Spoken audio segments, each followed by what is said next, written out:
तो हेलो दोस्तों, जैसे कि हमने बात किया था, जो अपने जो हमारा जो पार्ट जो सेकंड था, उस पार्ट में हमने क्या बात किया था, वो कहा था कि किस प्रकार जो है वहाँ के जो लोग थे, हड़प्पा सभ्यता के लोग, वो किस प्रकार से जो अपना समाधान के आधार पे इन्होंने जो पुरातत्वविद ने इसको कैटेगराइज किया था, विलासिता के वस्तु के आधार पे के लिए इसको बांटने की जो कोशिश किया था, उसके आधार पे हमने बात किया था। आज जो हम बात करने वाले हैं इसके विषय में, ये हमारे कुछ टॉपिक होंगे, इससे हम रिलेटेड बात करेंगे। आज हम इसमें शिल्प उत्पादन के विषय में जानकारी, कहाँ से वो शिल्प उत्पादन करते थे, कैसे करते थे, उनकी जानकारी कैसे प्राप्त हुआ हमारे को, और मोहनजोदड़ो और हम चौहंद्रो के विषय में बात करेंगे। इसके विषय में भी थोड़ी सी जानकारी रखेंगे हम, और थोड़ा सा हम उत्पादन की केंद्र को पहचान, देखिए कैसे पहचान किया जाता है कि कोई भी फैक्ट्री है या कोई भी जो कंपनी है या कोई भी बड़े बड़े जो उद्योग होते हैं या कुटीर उद्योग होते हैं, कैसे पहचान किया जाता है, उसके विषय में हम जानेंगे।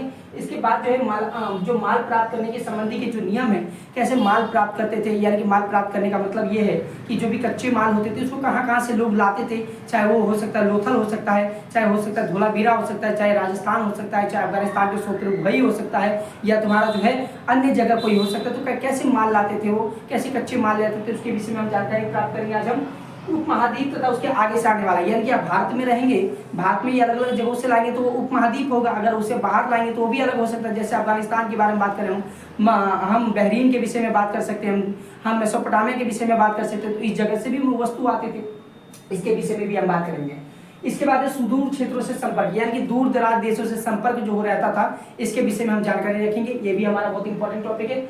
इसके बाद जो सबसे जो इंपॉर्टेंट है, मोहरे, लिपि तथा बाढ़, ये तीन टॉपिक जो है बहुत ज्यादा इंपॉर्टेंट बनेगा तो सभी, पर ये भी बहुत ज्यादा इंपॉर्टेंट है। मोहरे, लिपि तथा बाढ़, इसके विषय में हम बताएंगे आज आपको हम। और प्राचीन सत्ता, देखिए ऐसा माना जाता है कि जो मोहनजोदड़ो था या हड़प्पा सभ्यता था, बेसिकली उसका वहाँ पे कोई रूलर था या नहीं था, या क्या वहाँ पे कोई नेता थे या नहीं थे, उसके विषय में जो हमें जो एविडेंस है वो थोड़ा सा कम है, तो इसके विषय में हम ज़्यादा हम बात करने वाले हैं नहीं। हाँ, ये बात अलग है कि मोहनजोदड़ो में जो है पुरोहित की मूर्ति मिली है, पुरोहित एक हम कह सकते हैं पुजारी जैसे जो है स्टैचू मिली है मोहनजोदड़ो में, तो वो कह सकते हैं होगा। पर प्रसाद तथा शासक, मोहनजोदड़ो में बहुत बड़ा वो मिला है, एक भवन भी हम कह सकते हैं वहाँ पे मिला है, तो उसके बारे में हम बात कर सकते हैं। यहाँ पे सभ्यता का अंत कैसे हुआ, ये बड़ा डिबेटेबल क्वेश्चन है। जब मैंने इंट्रो लिया था आपका, इंट्रो में मैंने बताया था किस प्रकार सभ्यता का अंत कैसे हो गया, आज तक ये एक रहस्य ही बना हुआ है कि सभ्यता का अंत जो है कैसे हो गया, क्यों हो गया। इतना बड़ा अगर बाढ़ आया होगा तो कोई एक क्षेत्र में आया होगा,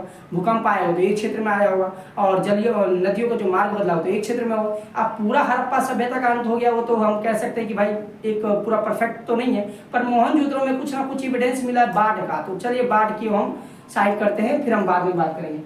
तो आज का जो हमारा जो टॉपिक होने वाला है वो कौन कौन से टॉपिक है, पहले टॉपिक के बारे में बात करेंगे आज हम, ठीक है। तो चलिए पहले टॉपिक के विषय में आपको बताते हैं कि शिल्प उत्पादन के विषय में जानकारी, हमें कैसे पता लगता है कि शिल्प उत्पादन कहाँ पे होता है, कैसे होता है। देखिए एक हम थोड़ा सा डिफ्रेंशिएट करने की कोशिश करेंगे। जो मोहनजोदड़ो था, उसका जो क्षेत्रफल था, उसका जो पूरा जो है कितने क्षेत्रफल में फैला हुआ था, तो 125 हेक्टेयर में फैला हुआ था। कितने में, 125 हेक्टेयर में। वहीं पे अगर मैं बात करूं चौहंद्रो को, तो चौहंद्रो जो था वो केवल 7 हेक्टेयर में फैला हुआ था। कितने हेक्टेयर में फैला हुआ था, 7 हेक्टेयर में। पर आपको ये पता होना चाहिए कि मोहनजोदड़ो यहाँ पे सबसे बड़ा है ना, सबसे बड़ा, ठीक है। पर चौहंद्रो क्या है, सबसे छोटा है। पर वो शिल्प जो कार्य होता था, ये शिल्प निर्माण में जो काम होते थे, उसमें ये क्या था, बहुत ज्यादा मिला हुआ था, संलग्न था ये।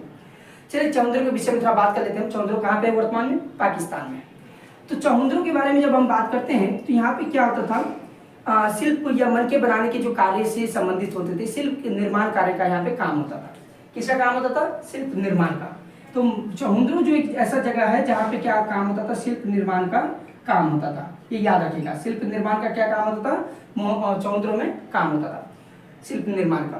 देखिए क्या होता है शिल्प निर्माण, तो यहाँ पे क्या होता था, शिल्प निर्माण में कौन कौन से काम होते थे, मन के बनाना हो गया, मन के बनाना हो गया, फिर से धातु कर्म हो गया, धातु कर्म हो गया, शंख की कटाई हो गया, शंख की कटाई हो गया, मन के बनाना हो गया, धातु कर्म हो गया, शंख की कटाई हो गया, पॉलिश करना हो गया, ये सब। तो शिल्प उत्पादन के विषय में जैसे हम बात करने वाले हैं, तो इसमें दो हमारे पास पॉइंट है, एक मोहनजोदड़ो, एक चौहंद्रो। तो पहले इसको हाईलाइट कर लेते हैं, फिर आगे हम बात करेंगे। देखिए सबसे इंपॉर्टेंट है कि जो मोहनजोदड़ो है, मोहनजोदड़ो जो है वो आपका जो है 125 हेक्टेयर में फैला हुआ है। कितने हेक्टेयर में फैला हुआ है, 125 हेक्टेयर में फैला हुआ है। वहीं पे चौंद्रो की जब हम बात करेंगे तो चौंद्रो जो है वो कितने में, 7 हेक्टेयर में फैला हुआ है। तो इसको भी आप नोट डाउन करेंगे, बहुत इंपॉर्टेंट है ये। अब देखिए ऐसे तो नहीं समझा जा सकता, तो मैप लेते हैं, तो मैप के माध्यम से आप समझेंगे। देखिए हम अगर ये बनाए, ये क्या है हमारा, ये हो गया गुजरात वाला हिस्सा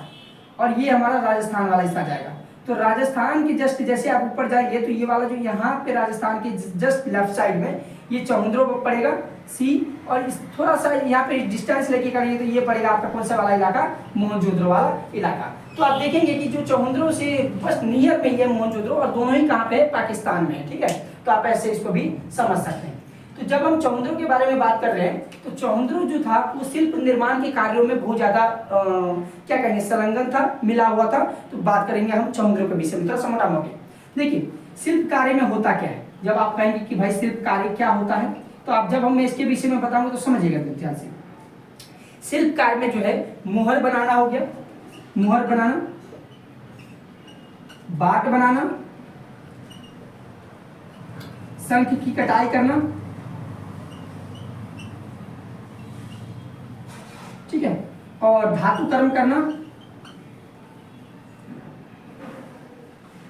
ठीक है, तो ये सब जो आप देखेंगे, तो जब भी हम इसके बारे में बात करते हैं शिल्प कार्य के बारे में, तो शिल्प कार्य में क्या क्या होता था, मोहर बनाना हो गया, बाट बनाना हो गया, शंख की कटाई हो गया, धातु कर्म हो गया, ये सब जितने भी काम होते थे वो किस में आते थे, शिल्प कार्य में। अच्छा एक बात बताएंगे, जैसे हम मन के बनाना भी लिख सकते हैं, यहाँ पे मन के बनाना हो गया, मन के बनाना, तो ये सब इसमें आता था, शिल्प कार्यों में ही आता था। ये सब कहाँ पे होता था, चौंद्रो में। चौंद्रो कहाँ पे, पाकिस्तान में।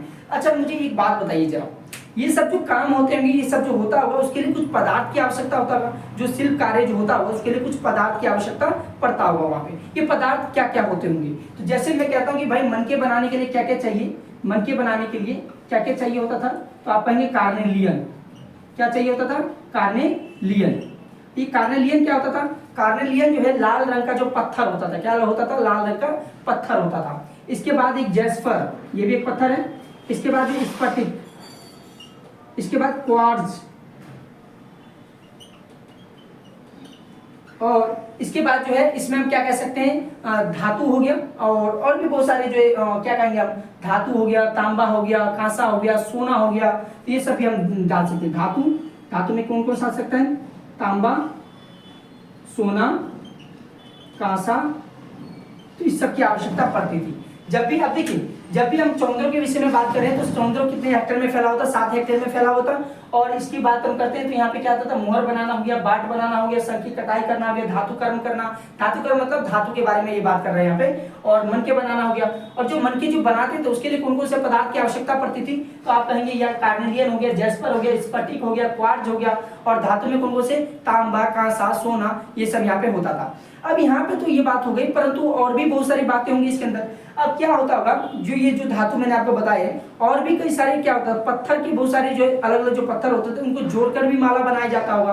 तो यहाँ पे क्या होता था, जो पत्थर के जो सोने के जो टॉप होते थे, सोने के जो टॉप वाले जो हिस्से होते थे उनको मिलाकर माला बनाया जाता था। तो ये माला बनाने की जो हमें देखने को मिलता है, ये भी कहाँ पे देखने को मिलता है, हमें चौंद्रो में देखने को मिलता है। और इनकी ये कई आकार के होते थे, ये जो आप देखेंगे तो इनका आकार भी अलग अलग तरह का होता था। क्या होता था, कुछ बेलनाकार होता था, कुछ गोलाकार होता था, कुछ ढोलाकार होता था,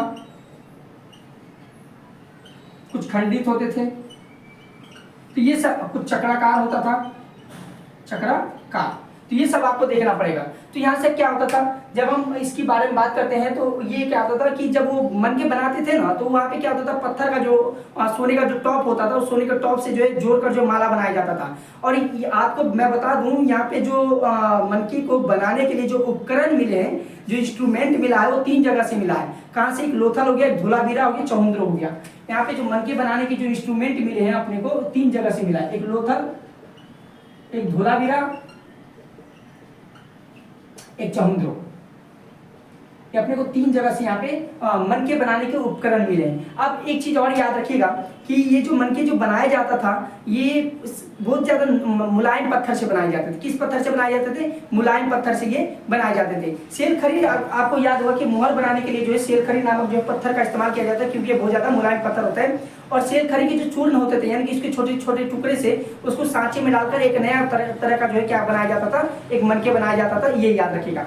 अब ये तो बात हो गया हमारा चौंद्रों के विषय में। अब एक बात बताइए, ये जो मनके बनाते थे उनके लिए पत्थर की भी आवश्यकता पड़ती थी, तो सबसे पहले क्या करते थे, पत्थर को खोज करते थे। वो पत्थर को खोज कर लिया, उसके बाद उसको क्या करेंगे, वो उसको तोड़ेंगे छोटे छोटे भाग में। उनको जितना आवश्यकता है उस पत्थर को इतना लेंगे और उससे क्या बनाएंगे, उसको बनाएंगे आपका मनका हो गया, जो भी इससे जो मोहर हो गया, जो भी इससे जो रिलेटिव चीज होते थे वो बनाते थे।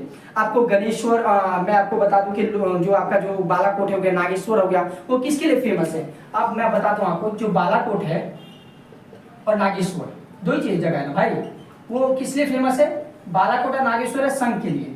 किसके लिए, शंख के लिए। और शंख से कौन कौन सी वस्तु बनाई जाती है, चाहे पच्ची काड़ी की बात कर लो यहाँ पे, चाहे तुम करछियां की बात कर लो, चाहे तुम चूड़ियां की बात कर लो, ये सब जो है शंख से बनाई जाती थी। शंख से कौन कौन सी वस्तु बनाई जाती थी, चूड़ियां बनाई जाता था, फिर से पच्ची काड़ी के सामान बनाए जाते थे। पच्ची काड़ी का मतलब कुछ नहीं होता जिसपे रंग वंग किए जाते, वो होता है चूड़ियां में। करछियां हो गया, करछियां, ये सब जो है यहाँ पे बनाया जाता था, किससे, शंख से।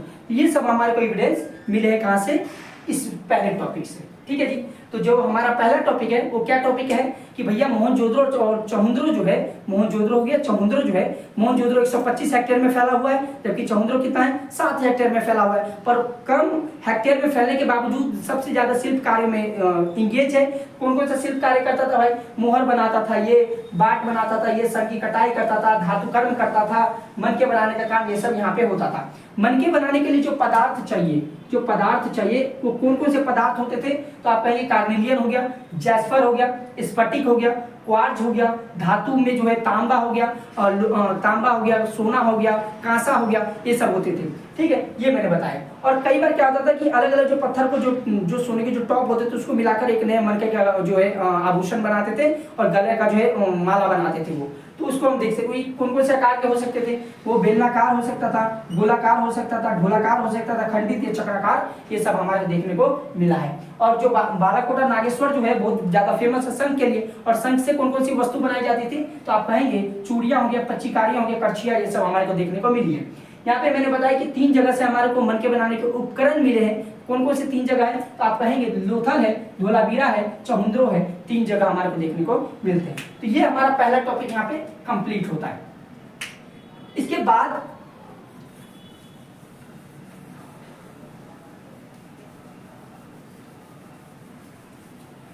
बाद जो है हमारा वो क्या है कि भाई उत्पादन केंद्र की पहचान कैसे किया जाता है। अब देखिए पुरातत्वविद जो होते हैं, अब मैंने बताया भी था आपको पुरातत्वविद कौन होते हैं, जो प्राचीन वस्तु की खुदाई करते हैं, उनके बारे में जानने की कोशिश करते हैं।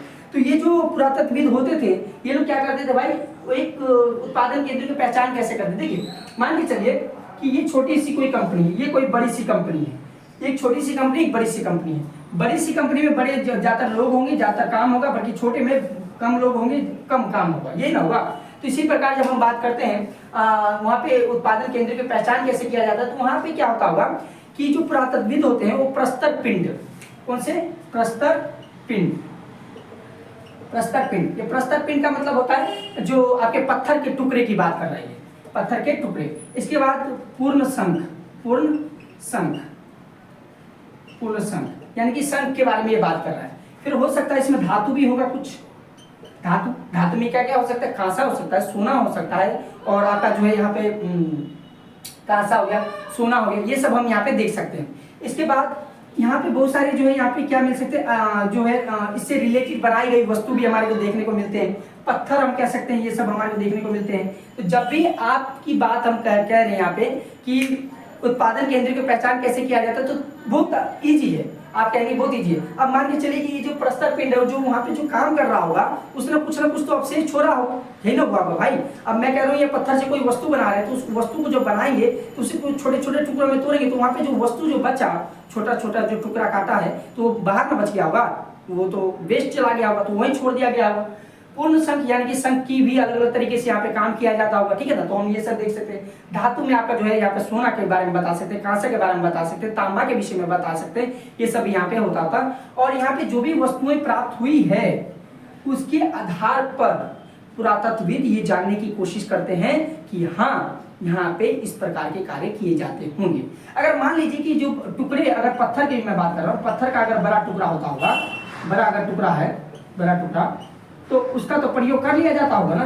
अगर बड़ा टुकड़ा तो उसमें छोटे छोटे काट कर बड़ा जो इसमें काम कर लिया जाता होगा, छोटे से तो नहीं करते क्योंकि वेस्ट है वो, तो बड़े से तो कर सकते थे। तो इसके आधार पे जो पुरातत्वविद जो है उस जगह को पहचानने का काम करता है। तो मैंने आपको ये भी टॉपिक क्लियर करवा दिया कि अगर उत्पादन केंद्र की पहचान कैसे किया गया, दोबारा मैं बता रहा हूँ कि वहाँ पे प्रस्तर पिंड पाए गए होंगे, मन के बनाने के कार्य किए गए होंगे, शिल्प बनाने के जितने भी काम है वो किए गए होंगे। वहाँ पे हमारे को धातु मिला हुआ, तांबा हो सकता है, सोना हो सकता है, कांसा, ये सब हो सकता है। और ये सब हम इसके आधार पे जो है पुरातत्वविद इसको कैटेगराइज करने का कोशिश करते हैं। तो ये आपका ये वाला टॉपिक कंप्लीट होता है। इसके बाद हमारा जो है माल प्राप्त करने के संबंधी के नियम, अब ये वाला बड़ा इंपॉर्टेंट है, इसको थोड़ा सा हाईलाइट कर लीजिएगा, पेपर में इसके क्वेश्चन बन जाते हैं। अब माल उत्पादन करने की जब हम बात करते हैं तो इसका कैसे हम करेंगे, देखिए। अब एक बात बताइए कि मैं कहता हूं कि हमारे यहाँ पे चिकनी मिट्टी मिल जाती है, ठीक है, मिल गया भाई। हमारे यहाँ पे धातु मिल गया कम मात्रा में, वो भी ठीक है भाई। हमारे यहाँ पे इमारती लकड़ी मिल गया, वो भी ठीक है भाई। पर कुछ ऐसे भी धातु होंगे, कुछ ऐसे भी पत्थर होंगे जो हमारे को बाहर से मंगवाने पड़ते होंगे, है ना। अगर मैं यहाँ पे देखिए, अगर मैं खेतरी के बारे में बात करता हूँ, चलिए खेतरी के बारे में, खेतरी किस लिए फेमस है, तांबा के लिए, ठीक है। मैं स्वर्णगिरी के बारे में बात कर रहा हूँ, यहाँ पे स्वर्णगिरी यानी कि आपका कर्नाटक वाला एरिया किसके लिए फेमस है, सोने के लिए, ये भी होगा। मैं आपका लोथल के विषय में बात कर रहा हूँ, मैं आपका जो है राजस्थान के विषय में, राजस्थान हो गया आपका, और मैं आपका सोतरी घोई के विषय में बात कर रहा हूँ। तो ये सब जो आप देखेंगे तो ये सब क्या है, स्वर्णगिरी किसके लिए फेमस है, सोने के लिए। लोथल किसके लिए फेमस था, यहाँ पे पत्थर के लिए फेमस था, कार्नेलियर पत्थर के लिए फेमस था। शोत्रुवई किसके लिए था, लाजवर्त के लिए बड़ा फेमस था, लाजवर्त एक पत्थर होता था उसके लिए बड़ा फेमस था। तो ये सब जो जगह जो ये सब जो चीजें हैं ये अलग अलग जगह से भी मंगवाई जा सकती थी। तो इसके विषय में हम बात करेंगे यहाँ पे, ठीक है। देखिए, तो हम जो बात करने वाले हैं, हम किसके बारे में बात करने वाले हैं, हम बात करने वाले हैं माल प्राप्त करने के संबंधी के नियम। देखिए एक बार ध्यान समझिएगा जरा कि ये जो हड़प्पा वासी थे वो क्या करते थे, अलग अलग जगहों से माल प्राप्त करते थे। अब जरूरी तो नहीं है कि सारा जो सामान है, सारा जो वस्तु है, सारा जो धातु है या सारा जो पत्थर है एक जगह पे मिल जाए, तो उनको अलग अलग जगह पे क्या करना पड़ता था, अपना जो है नीति बनानी पड़ती थी ताकि वहां से वस्तु को प्राप्त किया जा सके। हाँ, एक तो बड़ी बात है कि हड़प्पा वासी की जब हम बात करते हैं तो वहाँ पे मिट्टी जो है स्थानीय स्तर पर प्राप्त हो जाता था, परंतु इमारती लकड़ी हो गया, चाहे धातु हो गया, चाहे मोहर बनाने की जो भी जो वस्तुएं होती थी, इस सब को जो है धातु, लकड़ी और ये सब जो होते थे वो अलग अलग जगह से मंगाने पड़ते थे।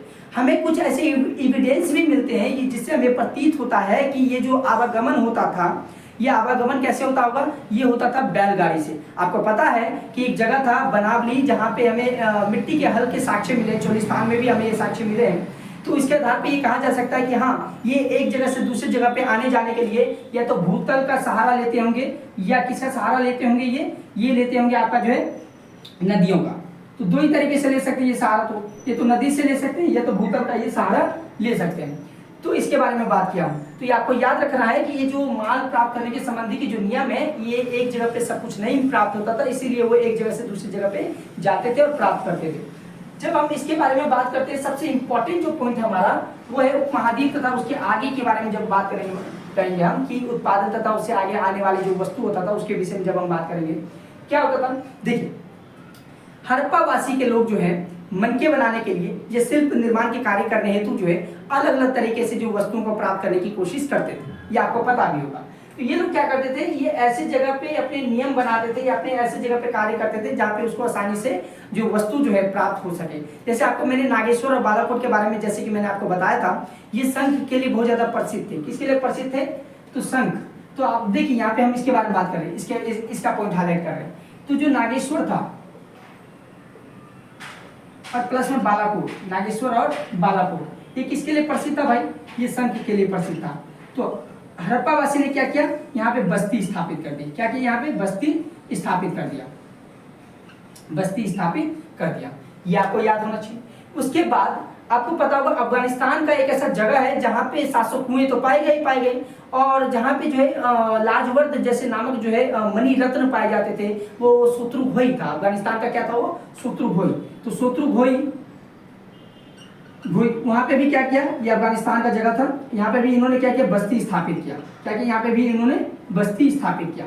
इसके बाद आपका लोथल किसके लिए फेमस था, लोथल कार्नेलियन के लिए बड़ा फेमस था। किसके लिए फेमस था, कार्नेलियन। तो आप लोथल के विषय में भी लिख सकते हैं, लोथल कार्नेलियन के बड़ा फेमस था, कार्नेलियन, ये भी हो गया। इसके बाद सेलखरी, सेलखरी पत्थर कहाँ से प्राप्त किया जाता था? तो जो सेलखरी जो पत्थर होता था,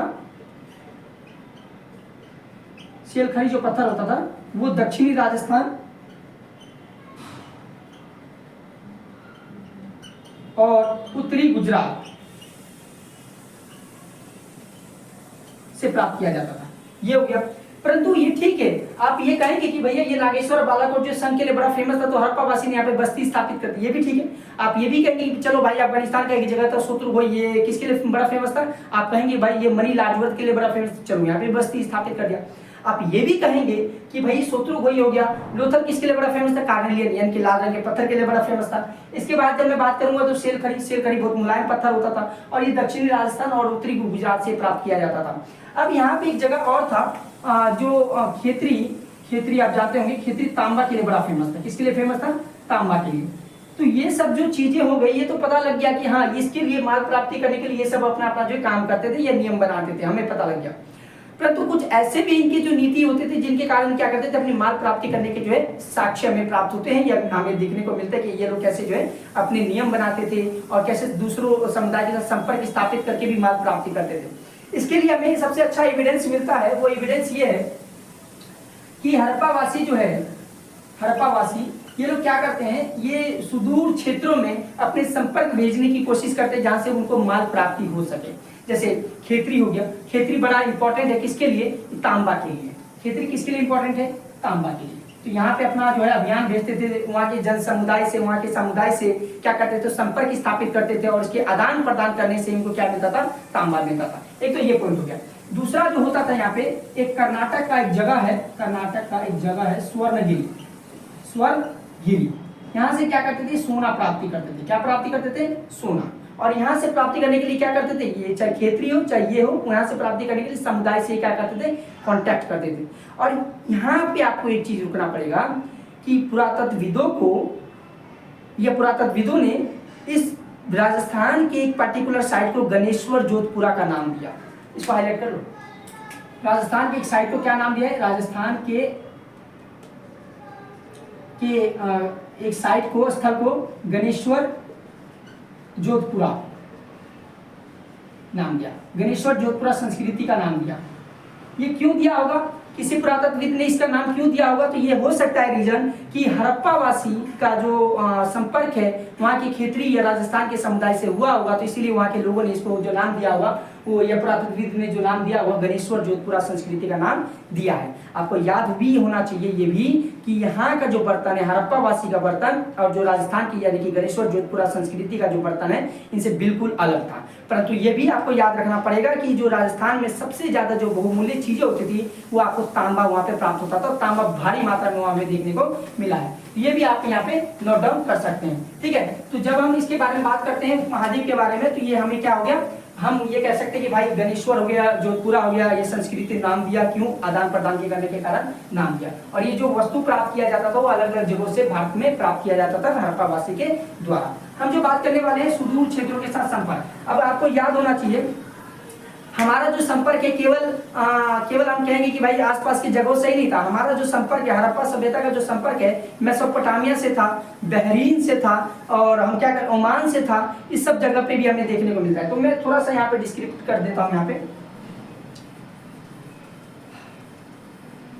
देखिए, जब हम इसके बारे में बात करते हैं कि सुदूर क्षेत्रों तक की जो हमारा जो संपर्क है, इसके बारे में जब हम बात करते हैं तो इसमें क्या देखने को मिलेगा कि ये अगर भारत है, अगर ये भारत है, अगर मैं भारत की बात करता हूँ, जहाँ पे एक सभ्यता थी जिसका नाम था हड़प्पा, तो हड़प्पा का जो सभ्यता का जो फैलाव है केवल भारत तक ही सीमित नहीं है, भारत के अलग अलग जगहों पे भी हमें देखने को मिला है। तो यहाँ पे आप कहेंगे कि भाई मेसोपोटामिया में भी देखने को मिला, हमें मेसोपोटामिया में भी हमें देखने को मिला। ठीक है भाई, हमें ये ओमान में भी देखने को मिला। ठीक है भाई, हमें बहरीन में भी देखने को मिला, बहरीन जिसे दिलमुन कहते हैं। तो ये सब जगह पे हमें देखने को मिला। ओमान में क्या हुआ है, ओमान में हड़प्पा के जो बर्तन है, हड़प्पा के जो बर्तन है वो हमें कहाँ पे देखने को मिले हैं, वो ओमान में देखने को मिले। और मेरा डायग्राम तो वैसे खराब है तो मैं बनाने की कोशिश करता हूँ, कोई बात नहीं, मटका बन जाएगा तो ठीक है, कोई बात नहीं। तो ये आपका ओमान में मिला है। इस ओमान में इसके ऊपर जो काली काली रंग का जो इस पे परत चढ़ाया जाता था, और हो सकता था इसमें किसी वस्तु का जो है ढुलाई किया जाता होगा, और इसमें जो आपको पता है कार्बन डेटिंग जब निकाला गया तो इसमें क्या प्राप्त हो पता है, इसमें हड़प्पा वासी के कुछ संपर्क होने के साक्ष्य मिले। तो देखिए हमारा व्यापार कहाँ तक था, ओमान तक था। सिंपली ये ओमान तक व्यापार क्या चीज का करते थे, तांबा का व्यापार। ओमान से क्या चीज का व्यापार होता था, इनका तांबा का व्यापार होता था, ये याद रखिएगा। तो हमें ओमान से भी किसका साक्ष्य मिला, तांबा का साक्ष्य मिला। यहाँ पे बहरीन यानी कि बहरीन जिसको दिलमुन कहा गया है, इसके यहाँ पे भी हमें क्या देखने को मिलता है, यहाँ पे इनका भी व्यापार जो नेटवर्क जो है भारत के साथ जो है हड़प्पावासी के साथ जो है वहाँ पे जुड़ा हुआ था। इसके बाद मेसोपोटामिया में हमें कुछ मोहरे मिले हैं, मोहरे पे जिसपे कुबर वाला सांड के विषय में हमें जानकारी मिलती है।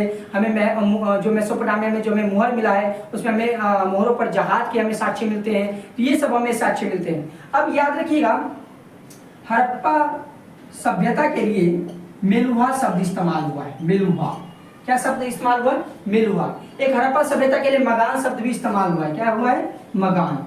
तो इसका मतलब है कि हड़प्पा सभ्यता एक जगह पे तो था नहीं, वो अलग अलग जगह पे था, और इसका जो व्यापार नेटवर्क है वो भारत से बाहर भी यहाँ पे हो चलता था। और कौन कौन सा जगह हो गया, चाहे ओमान हो गया, बहरीन हो गया, मेसोपोटामिया हो गया, इन सब जगह से हमें देखने को मिलता है। और यहाँ पे मैंने मेसोपोटामिया का एक वो पढ़ा था, जब मैं पढ़ रहा था एनसीईआरटी एक बार देख रहा था, तो इसमें लिखा है हाजा पक्षी मोर हो, और उसकी जो आवाज है वो रात प्रसाद में सुनाई दी। यहाँ पे पुरातत्वविद ये समझने की कोशिश करते हैं ये जो पक्षी हो सकता है वो मोर हो सकता है। क्या हो सकता है, मोर। और यहाँ पे हाजा पक्षी जो है, हाजा पक्षी वो बेसिकली आपका हड़प्पा वासी के लिए यहाँ पे संबोधित किया गया। तो ये भी आपको नोट डाउन करना पड़ेगा, पेपर में इसका क्वेश्चन बन जाता है। जब भी अगर आप पेपर में लिखें तो इस प्रकार से डायग्राम के साथ ही आप पहले इंट्रो दे रहे, फिर आप इसको बना के आगे लिख सकते हैं। तो मेसोपोटामिया में हमें कुछ मोहरे मिली है, कुछ हमें जो है यहाँ पे मोहर मिली है, जिसके ऊपर हमें पता लगता है कि इनके साथ यहाँ पे संपर्क था। यहाँ पे निकल अंश पाए गए तो हमें पता चलता है। ठीक है, ये आपका यहाँ पे हो गया। यहाँ पे इसके बाद जो है हमारे पास मोहर, लिपि तथा बाण, इसके विषय में बात करेंगे।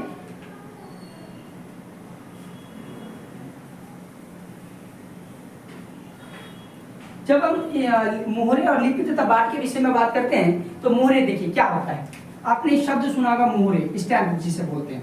एक सुना होगा मुद्रांकन।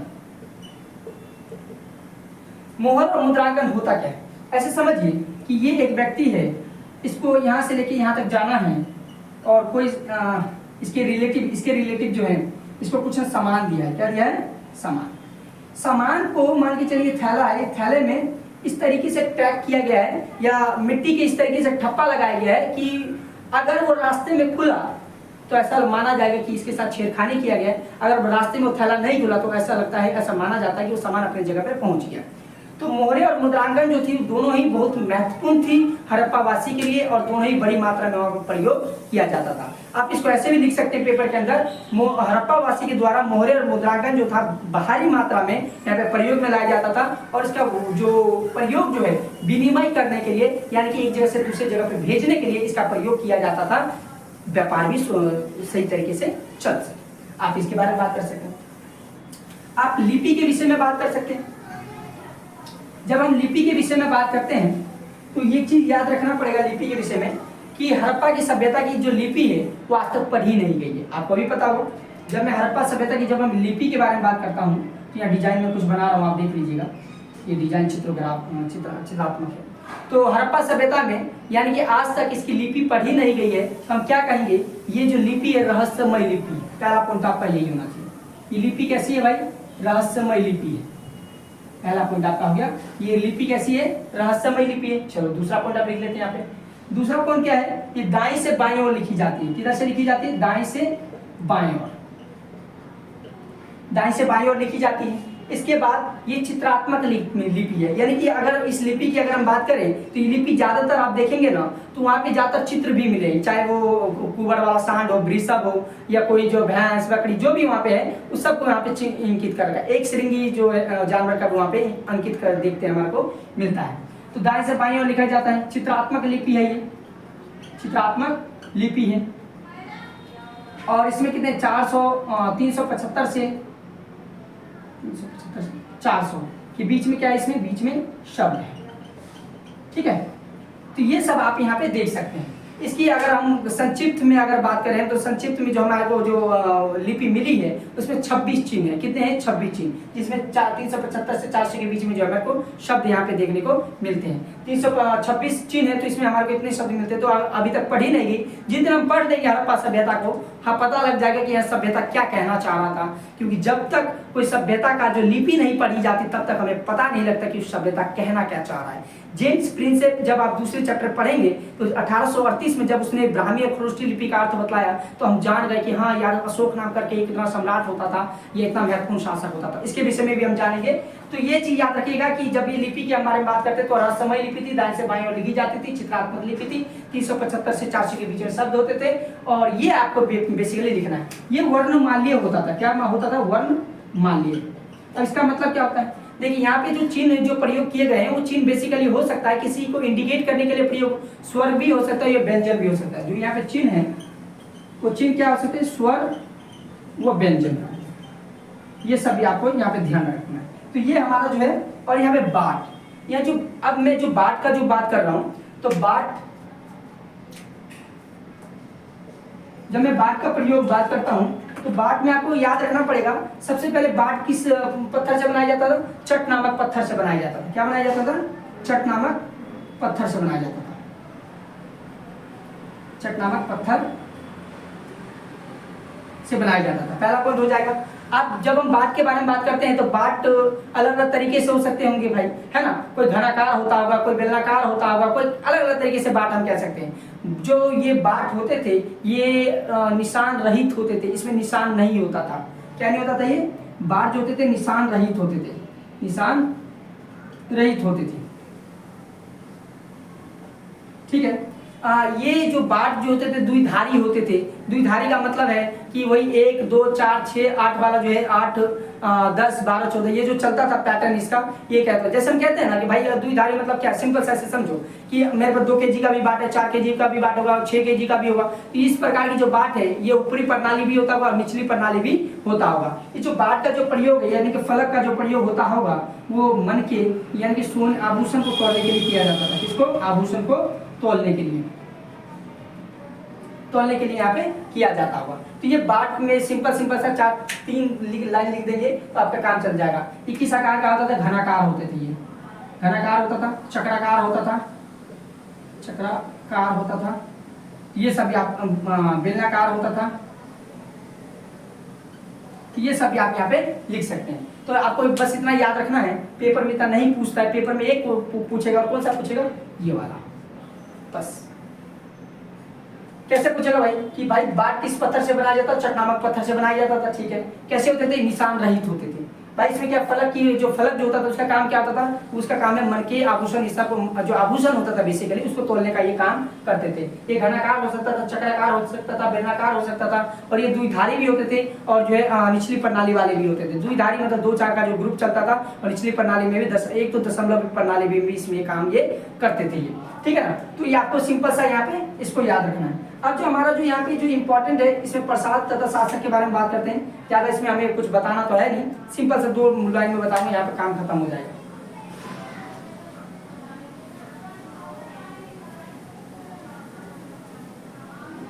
देखिए जब हम बात करते हैं प्राचीन सत्ता, कौन थे हड़प्पा के लोग? क्या हड़प्पा के लोग में कोई राजा हुआ करता था, कोई नेता हुआ करता था, कोई यहाँ पे जो है ग्रुप का कोई मेंबर होता था जो इसको चलाता था? तो हम क्या कहेंगे? हमारे को कोई एविडेंस ही नहीं मिला जिसके आधार पे हम कहें कि हाँ भाई वहाँ पे कोई राजा होता होगा, वहाँ पे कोई शासक होता होगा। तो कोई एविडेंस तो नहीं मिला ना, तो हम नहीं कह सकते कि वहाँ पे राजा। प्रश्न चिन्ह है। मैं दोबारा कह रहा हूँ कि जब इतिहास में प्रश्न चिन्ह लगता है तो हमें आगे नहीं बढ़ना होता, रुक जाते हैं हम वहीं पे। ठीक है ना। देखिए तो प्राचीन सत्ता के बारे में बात करते हैं तो हम ये कह सकते हैं यहाँ पे कि ये बताइए कि जो हड़प्पा जो वासी, हड़प्पा के जो लोग थे, क्या हड़प्पा के लोग में जो ईंटों की जो संख्या देखेंगे वो कौन से रेशियो में? 2:4 में है कि नहीं है? क्या नाली प्रणाली एक जैसी है कि नहीं है? घर की प्रणाली की एक जैसी बात करते हैं कि नहीं करते? शिल्पकारी का काम एक जैसे दिख रहा है कि नहीं दिख रहा है? तो कौन लेता था डिसीजन? क्या वहां पे राजा था? क्या वहां पे कोई व्यक्ति होता था? क्या वहां पे कोई ग्रुप के मेंबर के द्वारा डिसीजन लिया जाता था? क्या वहां पे राजतंत्र था? तो ये सब हमें यहाँ पे क्या कहते हैं, हम अगर यहाँ पे क्वेश्चन मार्क आ जाता है कि ये सब हमारे को एविडेंस नहीं मिले तो इसके ऊपर हम बात नहीं करेंगे।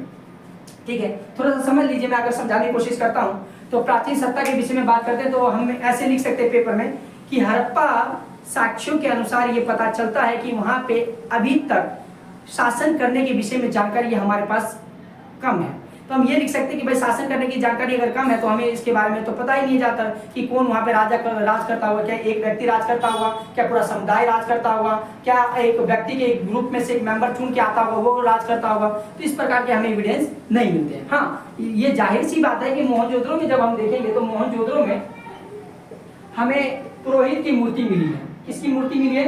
पुरोहित की मूर्ति मिली है।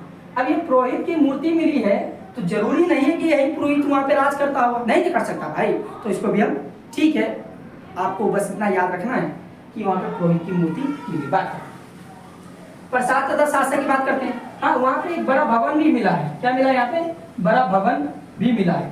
अब जब हम प्रसाद के बारे में बात करते हैं, प्रसाद का मतलब था भवन। क्या होता है? भवन। तो वहां पे हमें भवन मिले हैं, उसके साक्ष्य भी मिले हैं, पर ठीक है, हम शासक के विषय में नहीं बात करेंगे। आप पेपर में ऐसे भी लिख सकते हैं, जब आप जानकारी के लिए इतना याद रखें कि जब हम शासक के विषय में बात करते हैं तो हमारे पास कम साक्ष्य है, बस इतना याद रखें। सभ्यता का अंत कैसे हुआ, ये इंटरेस्टिंग है, ये डिबेटेबल भी है, इसको थोड़ा गौर कीजिएगा। बस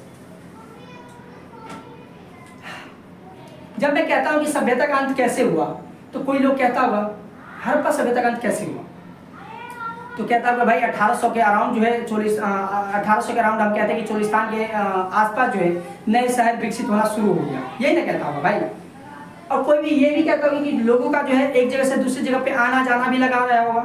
कोई लोग कहते हैं कि भाई यहाँ पे क्या लंबी दूरी का व्यापार खत्म हो गया। कोई ये लोग ये भी कहते हैं कि भाई संघ बनाने की जो पद्धति थी वो खत्म हो गई होगी, नाली प्रणाली खत्म हो गया होगा, फिर से हम क्या कह सकते हैं घर बनाने की योजना थी वो खत्म हो गया होगा। ये जितने भी प्रणाली है, लेखन प्रणाली समाप्त हो गया, ठीक है, आप लोग जो भी कह रहे हैं ये जो एनसीईआरटी में लिखी हुई है या जो हिस्टोरियंस कहते हैं, ठीक है, पर किसी की बात मान्य नहीं है। लो, अब ये क्या बात हो गया? मान्य इसलिए भी नहीं है क्योंकि अगर हम उस आधार पे कह रहे हैं जो हो ही नहीं सकता। ठीक है, आप कह रहे हैं कि मान लीजिए मैं ये कहना चाह रहा हूँ कि जो हड़प्पा सभ्यता उसका अंत जो है कोई एक कारण तो नहीं हो सकता है लंबी दूरी का व्यापार समाप्त हो गया हो सकता है कि वहाँ पे जो लेखन प्रणाली की जो पद्धति थी वो समाप्त हो गया हो सकता है कि वहाँ पे जो हम कह सकते हैं जो नाली प्रणाली थी वो खत्म हो गया हो सकता है कि वहाँ पे जो क्या बोलते घर बनाने की जो पद्धति हो वो समाप्त हो गया हो सकता है ये भी कि वहाँ कोई डिसीजन लेने वाला ना हो, ये भी तो रीजन हो सकता ना भाई। हम क्वेश्चन मार्क पे बात कर रहे हैं यहाँ पे।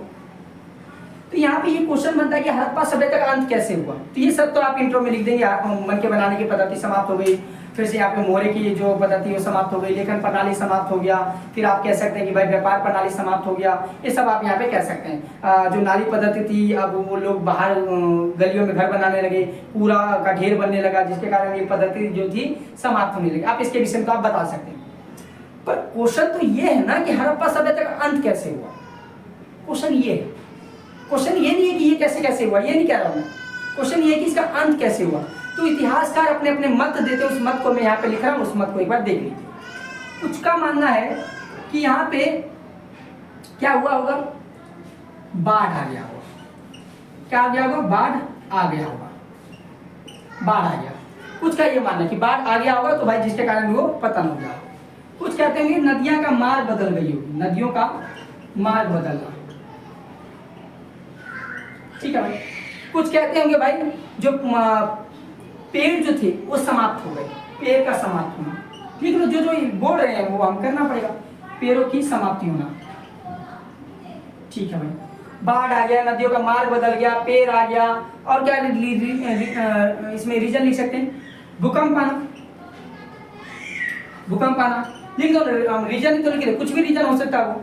महामारी का आना, महामारी का आना, और क्या हो सकता है? बाढ़ आना हो गया, नदियों का मार्ग बदलना हो गया, पेड़ों की समाप्ति हो गया, भूकंप आना हो गया, महामारी हो गया, और क्या लिखे इसमें? बस ठीक है। ये सब रीजन हम कह सकते हैं कि हाँ ये सब रीजन के कारण जो है हड़प्पा सभ्यता का अंत हुआ होगा। बट याद रखिएगा ये सब कोई मान्य नहीं है, कोई एक तथ्य मान्य भी नहीं है इसमें, बट थोड़ा सा एविडेंस हमें लेके जाता है मोहनजोदड़ो की ओर। मोहनजोदड़ो में कहता है कि कीचड़ की कुछ साक्ष्य मिले, बस थोड़ा सा यहाँ पे आके हम रुक जाते हैं कि हाँ यहाँ पे कुछ कह रहे हैं कि भाई कीचड़ के साक्ष्य मिले, तो इसके आधार पे हम कह सकते हैं। हो सकता है यहाँ पे आग भी लग गया हो, आग का भी लगना हो सकता है, ये भी रीजन यहाँ पे हम देख सकते हैं, कुछ भी रीजन। पर एक बात बताइए जरा, क्या ये रीजन, हाँ एक और सकता है बाहरी आक्रमण भी हम कह सकते हैं, बाहरी आक्रमण, ये सब रीजन है। अब मुझे एक बात बताओ जरा, क्या ये रीजन सफिशिएंट है हमारा आंसर देने के लिए? नहीं है।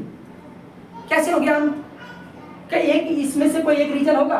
हड़प्पा सभ्यता का मैंने बताया था 6,80,000 से लेके 8 लाख के बीच में इसका विस्तार था, तो क्या सारा जो है एक बार भी नष्ट हो गया होगा? कहाँ आलमपुर, कहाँ दायमाबाद, कहाँ पे मोहनजोदड़ो, कहाँ पे चौहंदरो, अब अलग अलग जगह पे सब फैला होता है, एक जगह पे अंत हो गया होगा क्या?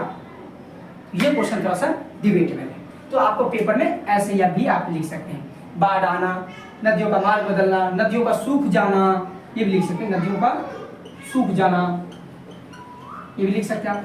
पेड़ की समाप्ति हो गई, अब जब तक पेड़ कटाई करते थे किसके लिए? पक्की ईंटों को बनाने के लिए ना, वो समाप्त हो गया होगा। भूकंप आना हो गया होगा, महामारी का आना हो गया होगा, आग का लगना हो गया होगा, बाहरी आक्रमण हो गए होंगे, ये सब रीजन है। कह सकते हैं कि ये सब रीजन के कारण मोहनजोदड़ो में क्या होगा, हड़प्पा सभ्यता का जो है अंत हुआ होगा, but that is not sufficient answer. इसके लिए हमें बच के चलना पड़ेगा, पूरा एग्जैक्टली मत लिखिए इसी कारण हुआ होगा, नहीं, ठीक है। ये सब हमने बात किया।